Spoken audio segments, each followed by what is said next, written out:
Card बंटन शुभारंभ आजिकल सभा समाप्त करी डॉक्टर सुदर्शन शेखर नायक सभापति करी समस्त नमस्कार। आज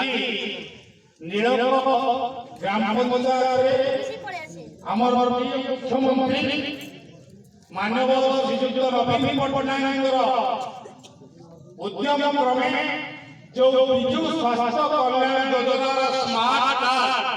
ओडिशा 3,50,00,000 लोक वितरण करा से कार्यक्रम आम आज जो नीलम पंचायत सभा अनुष्ठित हो से सभा मुख्य अतिथि मुख्य आकर्षक राज्य विजु जनता दल संपादक भंडारी निर्वाचन मंडल विधायक भद्रक सांसद प्रतिनिधि ओडिशा युव प्रति इंजीनियर प्रयास गांधी श्यामल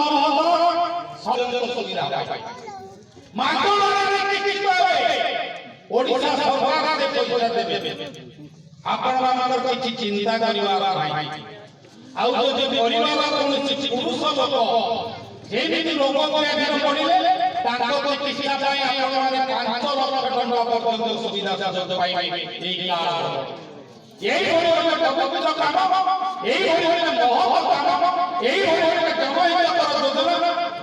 प्रिय मुख्यमंत्री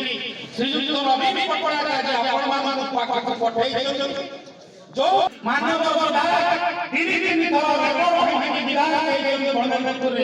आज निवेदन अभिभाषण संक्षिप्त आज विजु स्वास्थ्य कल्याण योजना सभापति समस्त मोर प्रणाम नमस्कार शुभेच्छा आगे समस्त माँ मौसी एवं साथी विजु परिवार कर्मी और आगे एवं मोर पुलिस भाई मैंने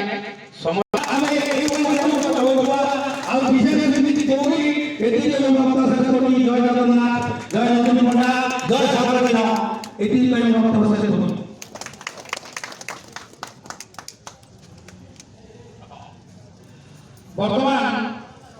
अशोक बाबू को अशेष धन्यवाद मन भर जो उत्साह नवीन बाबू जनहित योजना से जो प्रशंसा जगह जहाँ परवर्ती वक्ता मो अध्यक्ष श्रीयुक्त देवेंद्र कुमार जेना निवेदन कर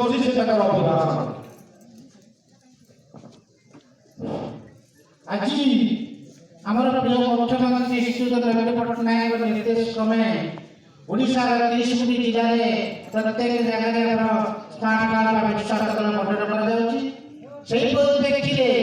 आम बंद नीलम ग्राम पंचायत सभा आयोजन कर सभा सभापति सम्मानीय सुदर्शन नायक।